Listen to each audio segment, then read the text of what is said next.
신청 채무자가 한 달에 200만 원을 벌어요. 그런데 배우자는 한 달에 300만 원을 벌어요. 근데 아이가 한 명 있어요. 근데 방금 전에 뭐라고 말씀드렸죠? 200에 1.3배면 260만 원이잖아요. 이거보다 더 많이 벌죠. 그러면 이 아이 한 명은 배우자한테 부양가족 되기 때문에 신청 채무자는 부양가족을 주장할 수 없습니다.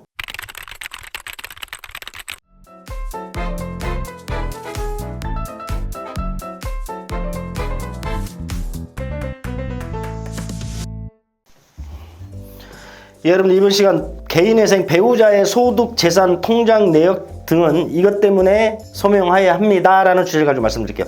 간혹 이렇게 상담하시다 보면 왜 배우자의 소득과 재산이 통장 내역 등이 내가 왜 개인회생 하는데 왜 들어가는지 질문하신 분들이 많았고, 그 다음에 그래서 제가 이 영상을 찍게 됐습니다. 그래서 개인회생에 있어서 일단 배우자의 소득은 부양가족 수 결정 때문에 그래요. 부양가족 수. 이게 뭐냐면 지금 2025년 기준 1인 생계비가 144만이란 말이에요. 2인은 236만 원, 약입니다. 약. 3인은 302만 원입니다. 그러니까 부양가족 수가 한 명 증가, 1인에서 2인 아이 하나를 부양가족으로 넣게 되면 약 90만 원에 한 달 최저 생계가 보장된단 말이에요. 그 다음에 2인에서 3인 한 명 더 인정되면 약 70만 원이 높은 302만 원이 인정이 된단 말이에요. 그렇기 때문에 부양가족 수를 부부 중에서 한쪽이 들어갈 때 이 부양가족 수를 결정을 해야 한단 말이에요. 그게 배우자의 소득으로 나눠집니다. 일반적으로 신청 채무자가 있어요. 그 다음에 배우자가 있단 말이에요. 근데 자식이 2명이면 한 명 이렇게 부양가족을 인정합니다. 그래서 신청 채무자 그 다음에 자식 하나에서 2명의 생계비를 법원에 요구하게 되는 거거든요. 이렇게 결정을 해달라고. 그런데 배우자하고 신청 채무자 소득이 비슷하면 이렇게 그냥 반 가르면 됩니다. 아이들 수도 반 가르면 되거든요. 근데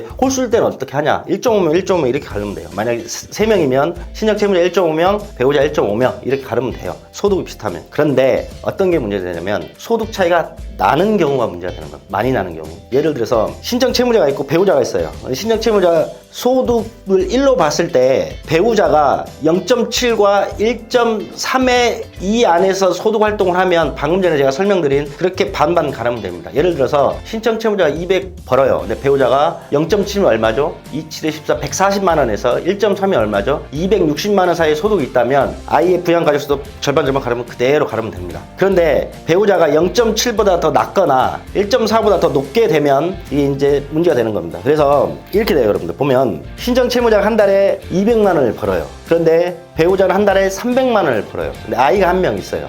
근데 방금 전에 뭐라고 말씀드렸죠? 200에 1.3배면 260만 원이잖아요. 이거보다 더 많이 벌죠. 그러면 이 아이 한 명은 배우자한테 부양가족 되기 때문에 신청 채무자는 부양가족을 주장할 수 없습니다. 그냥 혼자 1인 생계비 144만 원만 주장할 수 있어요. 근데 반대로 이런 경우를 한번 생각해 보세요. 신청 채무자가 300을 벌어요. 근데 배우자가 200을 번다고 가정할게요. 아이 한 명이 있단 말이에요. 그러면 300에 0.7면 210만 원이죠. 그것보다 배우자가 더 작게 번단 말이에요. 그러면 아이 한 명을 온전히 이렇게 신청 채무자 부양가족으로 해서 2인 생계비 236만 원을 주장할 수 있게 되는 겁니다. 좀 이해가 되시죠? 이렇게 해서 배우자의 소득이 아이의 부양가족 수를 결정하는데 배우자 소득이 굉장히 중요하고요. 이제 배우자 재산입니다. 여러분들 개인회생의 원리는 기본적으로 소득에서 내 한 달 생계비를 제외한 변제금을 3년에서 5년을 납부하는 거지만 이것보다 더 상위에 있는 큰 원리가 뭐냐면 청산가치 보장의 원칙이 있어요. 내가 가진 재산보다는 더 많이 갚아야 됩니다. 그러니까 내가 한 달 소득이 뭐 얼마고 이거 중요한 게 아니라 내가 만약에 개인 재산이 5천만 원이 있다면 3년에서 5년 동안 내가 변제금의 합이 5천만 원은 더 많이 갚아야 돼요. 이게 개인회생의 원리거든요. 그런데 여기 왜 배우자 재산이 들어가냐? 일단 기본적으로 이렇게 생각하시면 돼요. 내 재산을 여러분들 이렇게 산정을 할 때는 내 명의에 있는 재산에 배우자 명의의 재산 2분의 1을 포함시킵니다. 내가 5천만 원 가지고 있고 내 배우자가 1억짜리 아파트를 갖고 있으면 5천에 이 5천만 원을 더하면 내 개인 재산 1억이 돼요. 1억이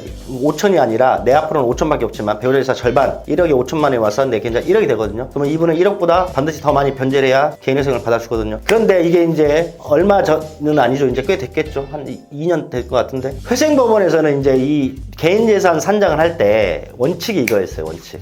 일단 배우자 명의 재산은 안 넣고 신청 채무자의 명의에만 집어넣어요. 이게 원칙이었어요. 근데 예외적으로 배우자가 가지고 있는 재산이 부부가 공동생활하면서 이 같이 소득 활동을 해서 생긴 재산이라고 인정이 되거나 명의 신탁을 한 것이 인정이 되면 예외적으로 2분의 1을 포함시키고 있거든요. 지금 서울회생법원은. 그러니까 처음에 신청할 때 배우자 거는 고민 안 하고 이렇게 신청서를 내기 때문에 변제금 산정이 작게 들어갈 수가 있어요. 배우자 사임이 안 되는데 예외적으로 인정이 될 때 2분의 1을 갖고 오는 경우고 지방법원은 달라요. 무조건 처음부터 배우자 재산 2분의 1을 가져옵니다. 내가 5천만 원이 있고 배우자가 1억을 갖고 있으면 5천만 원 갖고 와서 내 계좌에 무조건 1억부터 시작이 돼요. 근데 예외적으로 배우자 재산을 산입하지 않는 때는 배우자가 결혼 생활 외에 배우자 뭐 부모로부터 증여를 받았든지 상속을 받았든지 이런 재산으로 인정될 때만 배우자 재산 절반 산입하는 걸 안 했거든요. 예외적으로. 회생법원하고 지방법원은 이런 차이는 있습니다. 근데 중요한 건 오늘 배우자 재산이 왜 중요하냐, 왜 그거를 소명해야 되냐, 내 재산을 평가할 때 배우자 재산 절반도 포함해서 평가하기 때문에 그렇습니다. 그 다음에 배우자 통장 내역을 왜 또 다 소명해야 되냐,